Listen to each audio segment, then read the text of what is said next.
Hi guys, and welcome back to the second half of tutorial 4, looking at controlling the destination of your teleport rooms using pistons. This is done using persistence and pistons to control the position of teleport rooms.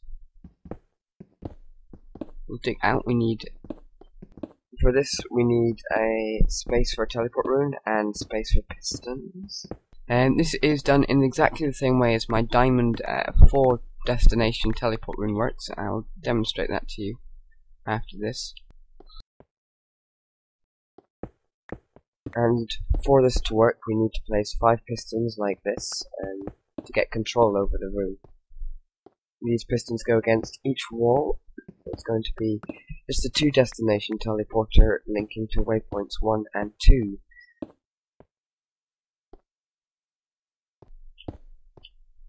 We create our rune out of the material we choose.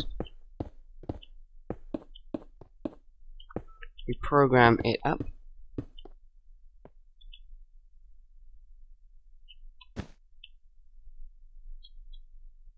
Working.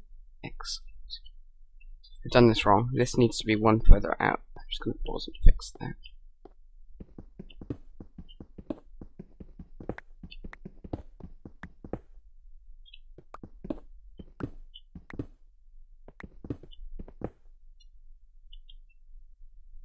As you guys are probably aware, 1.8 was leaked last night. The official version, bug-free version, coming on Monday.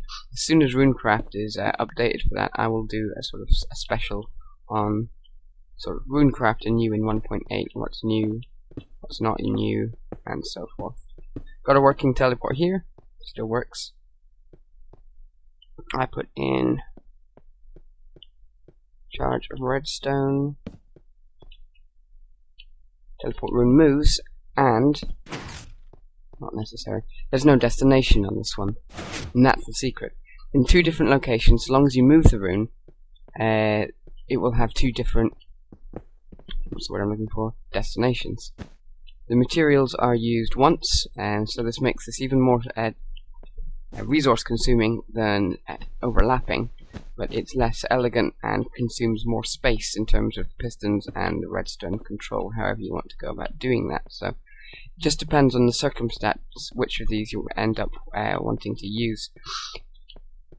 Obviously, if you're wanting a diamond teleporter, then probably this is the way to go in terms of saving, because I certainly don't have enough diamonds to do any overlapping.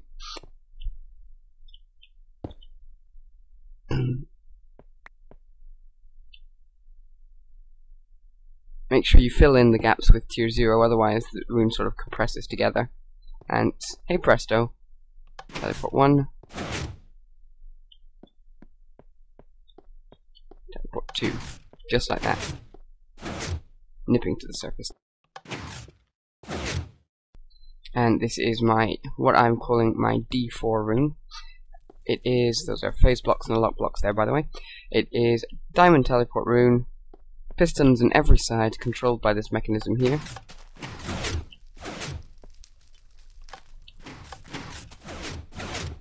The stone block will always be one of these 4 here, and wherever the blank block is here is which of these signs it refers to. So if I want to go to spawn, just set to the top left and go. And if I want to go to my mines, set it to the top right. I go, end up here, quick way home.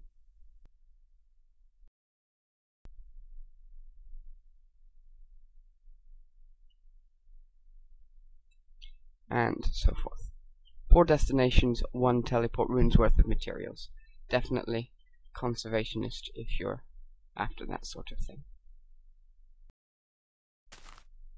I've just remembered this here, just something I was testing with.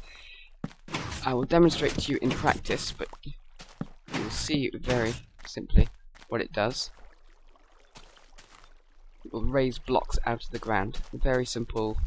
You can see where I'm going to go with this.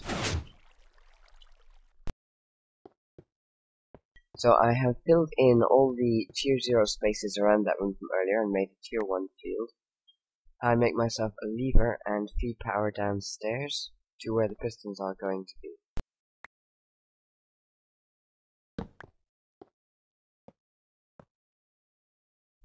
Now we just spend some time putting in the 16 pistons that will support this room,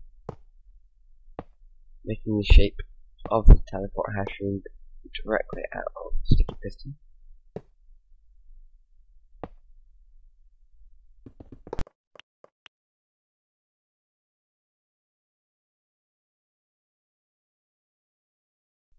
Now, just spending a little time placing the dirt blocks. Don't have to be dirt, I just like using dirt because it's easy to alter that. These are going to channel some power from redstone torches into the pistons themselves. Give you a quick example of the framework for that in just a moment.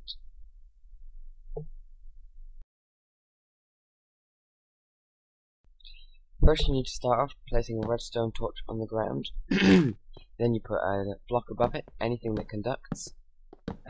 Torches around the outside, one above. Then more conducting blocks around the outside. And now you have a plus shape of blocks channeling power directly up or not, as the case may be, controlled by that redstone torch there.